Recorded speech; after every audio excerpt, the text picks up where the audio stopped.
Olá, meu amigo e amiga! Chegamos a mais uma sexta-feira que prenuncia que nós poderemos ter um final de semana aqui no Brasil bastante trepidante, com muitas emoções. Isto porque termina hoje à noite, às 8 horas e 34 minutos, o prazo para a defesa do Bolsonaro apresentar as razões do impossível, ou seja, tentar mostrar que ele não é um golpista, que ele não é um conspirador, que ele não estava pensando em fuga, que ele não está lavando dinheiro, que ele não se articulou com agentes internacionais para tentar destruir a nossa democracia. É muita coisa, né? Isso pode provocar antecipação de uma cadeia mais dura. Não é por outra razão que a Polícia Federal já preparou uma sala lá para receber o senhor Jair. Eu vou conversar com vocês sobre o que está acontecendo, quais são essas perspectivas, a diferença da prisão que ele está agora para uma possível decretação de uma prisão preventiva ainda nesse final de semana e outros assuntos muito importantes. Mas antes de mais nada, é fundamental convidar você que chegou agora ao nosso portal e ainda não é inscrito, para, em primeiro lugar, você se inscreva aqui conosco e conheça também os nossos outros vídeos. Se você gostar, compartilhe, recomende, nunca se esqueça do seu joinha, seu comentário e, se puder, prestigie também nosso clube de membros. Você aqui é muito bem-vindo e muito bem-vindo. Lembrando que nós temos também o nosso novo canal de cortes, onde eu sempre coloco vídeos mais editados, mais curtos, e também vídeos com notícias aqui que muitas vezes eu não consigo abordar com muita profundidade, tá legal? Então se inscreva lá também e vamos seguir em frente. Começando aqui com esse fato aqui, né? Polícia Federal deixa cela pronta para eventual prisão de Bolsonaro. Claro, Polícia Federal tem que ser diligente, né? Não pode ser apanhada de surpresa. Afinal de contas, eles sabem o quão criminosa é essa criatura. A penca de crimes, eles investigaram muitas coisas, enfim. Só que eles vão ter que preparar mais adiante outras celas também, que de repente outras figuras aí também graúdas, né, vão fazer parceria com o senhor Jair. Com banheiro, mesa de trabalho e televisão, espaço é para detenção provisória e foi preparado na Superintendência da Corporação do Distrito Federal. Indiciamento Jair Bolsonaro, Polícia Federal deixa a cela pronta para eventual prisão. Então, esse é um fato, né? Os editoriais dos jornais hoje, as notícias, estão girando ao redor das informações que foram reveladas pela Polícia Federal nessa quebra, né, das conversas de Bolsonaro com os membros da sua Orcrim. Quando falamos em membros da sua Orcrim, claro que os filhos fazem parte dessa Orcrim. Mensagens do celular de Bolsonaro expõem a direita dividida e o tarifaço por anistia pessoal. Eduardo Bolsonaro tenta descredenciar Tarcísio de Freitas como substituto do pai, que está inelegível até 2030. E aí teve editorial do jornal Globo de hoje, né? Bolsonaro só age em benefício próprio, revela a Polícia Federal. Mensagens deixam claro que o objetivo de Eduardo e Jair é tão somente escapar da justiça. Isso nós falamos sempre aqui, né?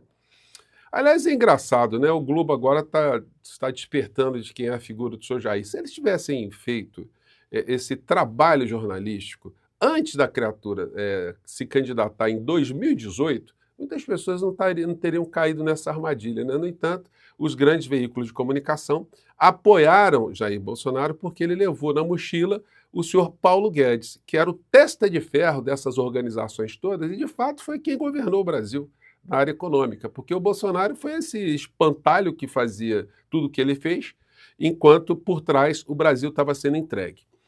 Uma das coisas importantes que apareceu nessa última investigação da Polícia Federal foi um documento lá no PL, em inglês, uma entrevista feita provavelmente pelo advogado que o Bolsonaro estava tramando algum tipo de golpe aqui no nosso país, algum tipo de falcatrua, e o advogado, que deve ser aquele que parece uma criatura de inteligência artificial, ele perguntava, entre outras coisas, o que Bolsonaro faria com o país caso voltasse ao poder. Ora, obviamente está muito materializada que essa gente aí estava pensando, ou está pensando, em fazer com que a figura do criminoso volte ao poder aqui no nosso país. O editorial diz o seguinte: são estarrecedoras as revelações do relatório da Polícia Federal, que dão sustentação a mais um indiciamento de Jair Bolsonaro, seu filho, o deputado Eduardo Bolsonaro. O documento expõe ações recentes de ambos para retalhar autoridades brasileiras responsáveis pelo julgamento da trama golpista marcado para setembro. Na forma e no conteúdo, as mensagens trocadas por pai e filho constituem um escândalo. E é o seguinte, né? Muitas pessoas levantaram, mas é a conversa entre pai e filho. Não.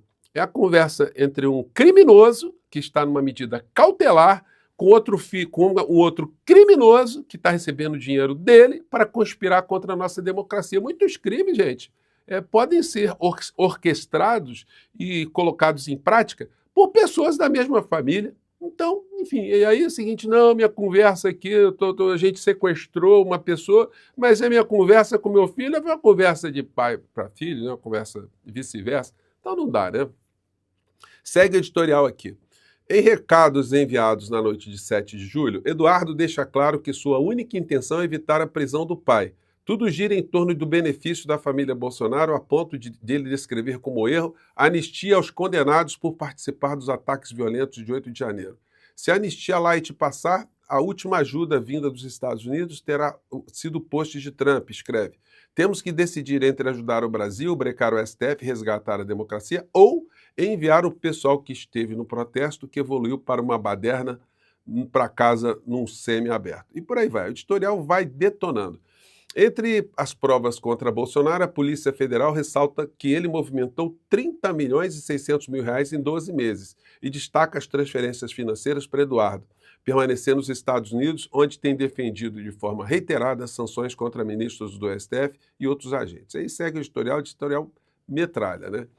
Polícia Federal identifica a movimentação de 30 milhões para Bolsonaro em um ano. E é o seguinte, o Jornal Nacional ontem deu uma sapecada, né?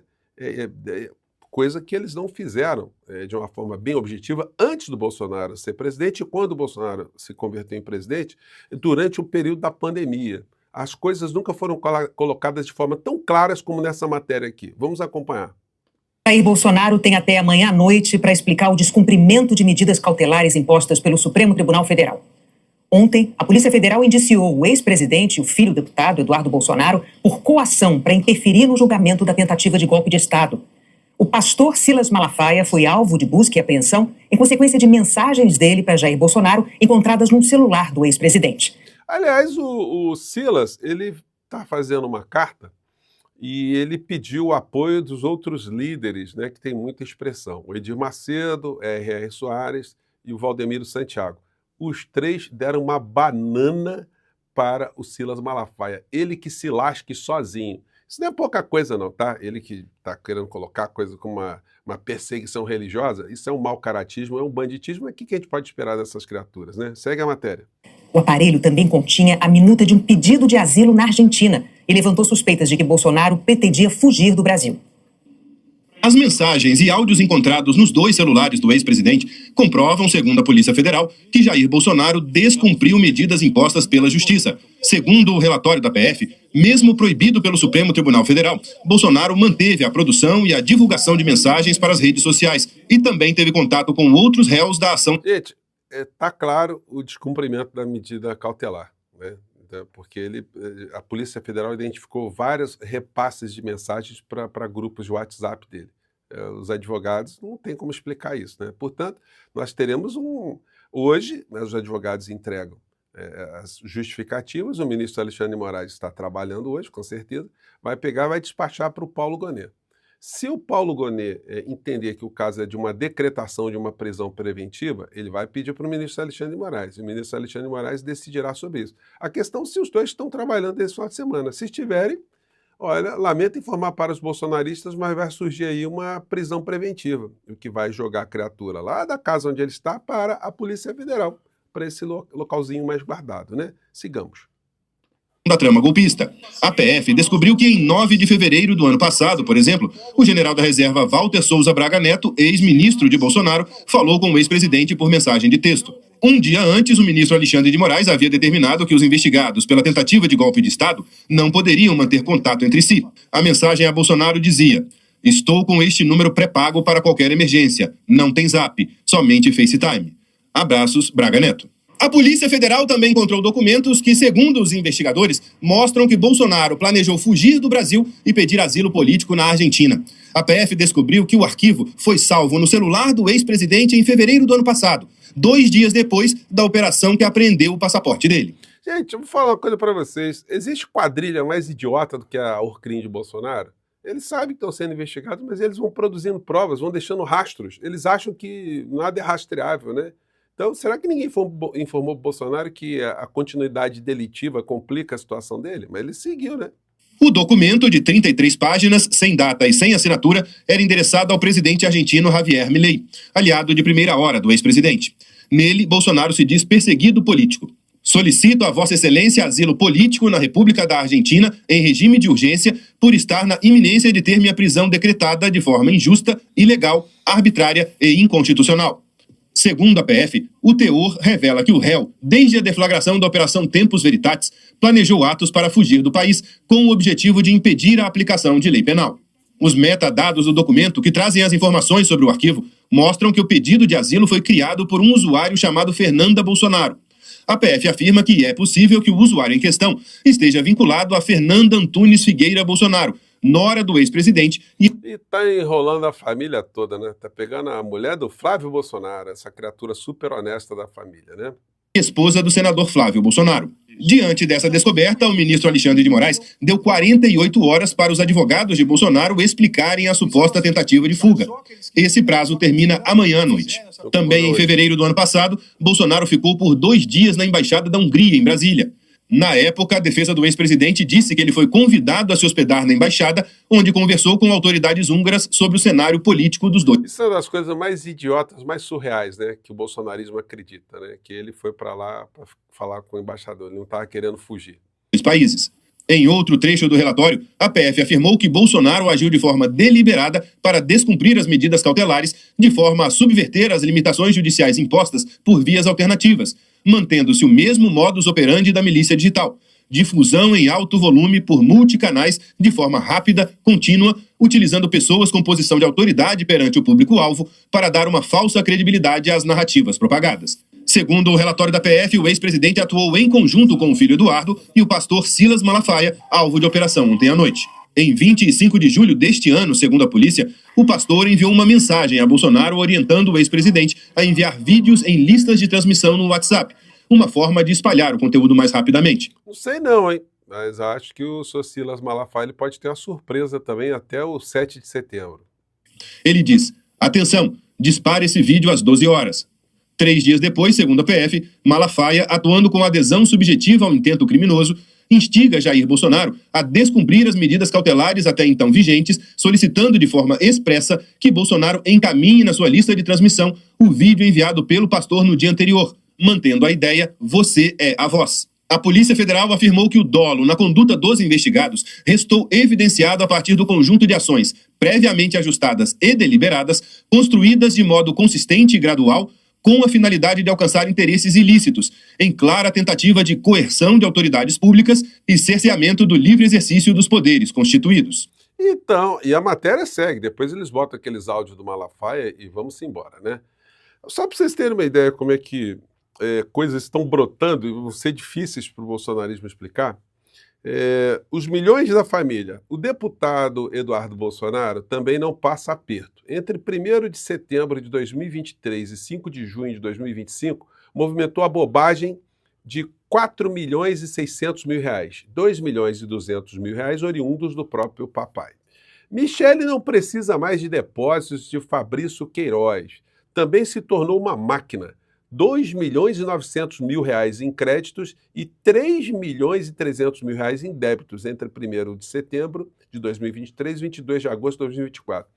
Isso pode estar por trás do casamento que muitas pessoas afirmam ser de fachada. A Michele se converteu numa negociante e ela está com o Bolsonaro porque ela não pode perder o nome do Bolsonaro, está ganhando muito dinheiro, como ela nunca ganhou na vida dela, e o Bolsonaro mantém um casamento também por conveniência para não ser mais uma ruptura de casamento, né? Bom, a maior parte do dinheiro veio de uma empresa da qual ela é sócia, R$1.900.000 e do PL, R$381.000. Carlos Bolsonaro manda melhor ainda. Neste mesmo período, o movimento foi de R$4.850.000. Olha só, gente, se pegar a família toda, vai dar uma movimentação estratosférica, né? Aliás, fica mais uma pecha para o Bolsonaro, né? De lavador de dinheiro, porque ele vai ter que explicar isso também. Mais de 30 milhões de reais em um período de menos de um ano, não é? Então, para quem ficava comendo franguinho com farofa, querendo passar a ideia que era um pobretão, a criatura gosta de malocar muito dinheiro, né? Dinheiro vivo. Gente, eu fico por aqui, mais tarde a gente volta, que coisas irão acontecer hoje no Brasil e amanhã também, tá bom? Um grande abraço, tchau.